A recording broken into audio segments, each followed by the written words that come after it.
Hi everyone, இது பார்த்தீங்கன்னா Godrej double door fridge board. இது ப்ராப்ளம் பார்த்தீங்கன்னா ஷார்ட் ஆகிட்டு இருக்குன்னு எடுத்துன்னு வந்து கொடுத்துருக்காங்க. பட் இது செக் பண்ணுற வரையும் நம்மளுக்கு எந்த ஒரு ஷார்ட்டுமே கிடைக்கல. இது பேசிக்காக எப்படி செக் பண்ணுறதுக்கான ஒரு வீடியோ தான் இது. ஓகேங்களா? இது பார்த்தீங்கன்னா இங்கேயே மென்ஷன் பண்ணியிருப்பாங்க. இது பார்த்தீங்கன்னா ஹீட்டரோட ரிலே, இது கம்ப்ரஸரோட ரிலே, இங்கே கீழே இருக்குது பேஸ் நியூட்ரல், எங்கள் ஃபஸ்ட்டு பின்னு. இப்போ பார்த்தீங்கன்னா பேஸ் நியூட்ரல் நான் சால்ட்ரிங் பண்ணிருக்கேன். ஓகேங்களா? சால்ட்ரிங் பண்ணுறது பார்த்தீங்கன்னா எஸ்எம்பிஎஸ் சர்க்யூட்டு. எஸ்எம்பிஎஸ் சர்க்யூட்டு இங்கே பார்த்தீங்கன்னா இங்கே 12 வோல்ட் வரணும். 12 வோல்ட் வருதா இல்லையான்னு செக் பண்ண போகிறோம்.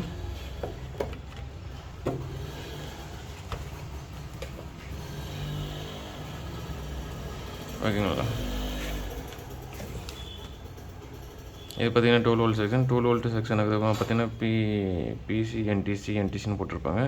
இது ரெண்டு பார்த்தீங்கன்னா சென்சாரு. இது பார்த்தீங்கன்னா நம்ம ஃப்ரிட்ஜில் வர சென்சாரு, ஃப்ரிட்ஜுக்குள்ளேயே இருக்கும். ஓகேங்களா? அதுக்கப்புறமா பார்த்தீங்கன்னா இந்த 3 ஜாக் இருக்கும். 3 ஜாக் எதுக்காக பார்த்தீங்கன்னா 12 வோல்ட் டோரு, அப்புறம் 12 வோல்ட் எல்இடி, அப்புறம் 12 வோல்ட் ஃபேனு. இந்த 3 ஜாக் பார்த்தீங்கன்னா இது 3 கனெக்ஷனோட ஜாக்கு. இதுக்கெல்லாமே 12 வோல்ட் வருதா இல்லையான்னு பார்க்க போகிறோம். அதுக்கப்புறமா இங்கே பார்த்தீங்கன்னா 5 வோல்ட்டு ஒரு ரெகுலேட்டர் ஐசி யூஸ் பண்ணி 12 வோல்ட்டை 5 வோல்ட்டை கனெக்ட் பண்ணியிருப்பாங்க. இந்த 5 வோல்ட்டும் வருதா இல்லையான்னு பார்க்க போகிறோம். அதுக்கப்புறமா பார்த்தீங்கன்னா இந்த கம்ப்ரஸர் பார்த்தீங்கன்னா 3 மினிட் அப்புறமா தான் ஆன் ஆகணும். இப்போ அந்த வோல்டேஜ் செக்ஷன்லாம் கரெக்டாக இருக்கா இல்லையான்னு செக் பண்ண போகிறோம். இப்போ பார்த்தீங்கன்னா போர்டை ஆன் பண்ணியாச்சு. ஆன் பண்ணிட்டு வோல்டேஜ் வருதா இல்லையான்னு பார்க்க போகிறோம்.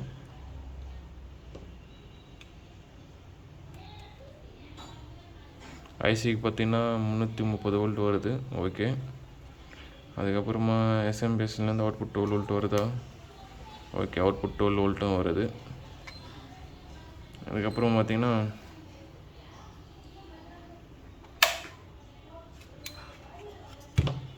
ஏன்னா நம்மக்கிட்ட சென்சார் இல்லாதனால நான் பார்த்தீங்கன்னா 10K வந்து சால்விங் பண்ணிருக்கேன்.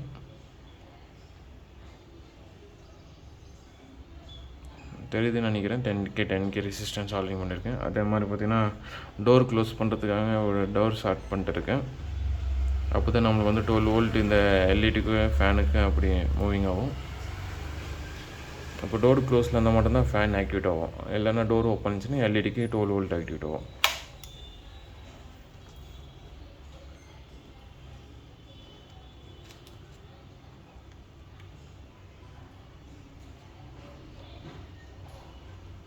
பார்த்தீங்கன்னா 12 வோல்ட்டு. டோர் எப்போ க்ளோஸ் ஆகுதோ அப்போ தான் 12 வோல்ட் வரும்.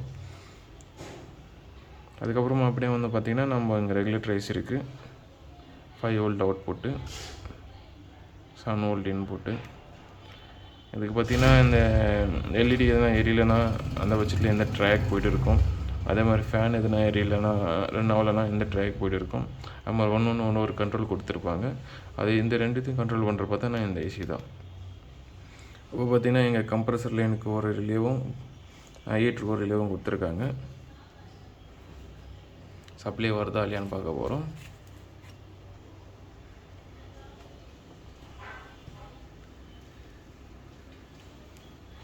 பார்த்திங்கன்னா இப்போ ஹீட்டருக்கு வந்து சப்ளை வருது.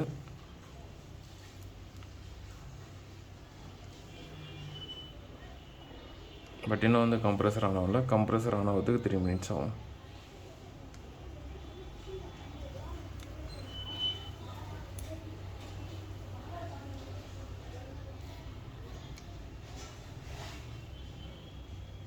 இதுதான் இந்த காட்ரேஜோட டெஸ்டிங் ப்ரொசீஜரு. இப்படி டெஸ்டிங் பண்ணிட்டு எல்லாமே வோல்டேஜ் செக்ஷன் கரெக்டாக இருக்கான்னு நம்ம பார்த்து ஐடென்டிஃபை பண்ணலாம். மோஸ்ட்டு பார்த்தீங்கன்னா எஸ்எம்பிஎஸ் ப்ராப்ளம் வரும் இந்த போர்டில்.